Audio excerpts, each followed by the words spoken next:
చూసుకుంటాడు. ఎవరికి ఇచ్చిన జ్ఞానాన్ని సంరక్షించాలి అది కూడా చూసుకునేవాడు ఆ పరమాత్మ.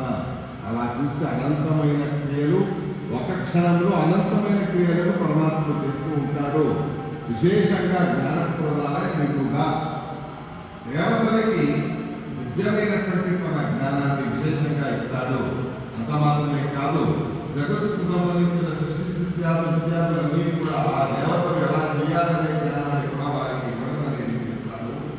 అసుర సౌఖ్య దుఃఖ, అసుర అనే శబ్దానికి రాక్షసులని మాత్రమే కాదు, దేవతలు కానివాడు అని ఎవరైతే ఉన్నారో మానవుడు మొదలైన వాడు వాళ్ళందరూ అసుర అని అంటారు. సుర అంటే దేవతలు, సుర కానివారు అంటే అసురులు అంటే దేవతలు కానివారు. దేవతలు కానివారు అంటే మనుషులు దేవతలు కానివారే, రాక్షసులు దేవతలు కానివారే. ఇలా నానా రకాలుగా కూడా భగవంతుడు దేవతలు కానివారైనటువంటి మనలాంటి వాళ్ళకు సంబంధించి సౌఖ్య దుఃఖ సత్కారం, సుఖాన్ని ఇవ్వాలి, దుఃఖాన్ని ఇవ్వాలి. ఎలా పడతాలో ఇవ్వడానికి లేదు, ఎలా పడతాలో ఇవ్వడానికి లేదు. ఆ సుఖం ఇవ్వడానికి ఎందుకు, ఎవరు, ఏంటి అని ఏం అడగాలి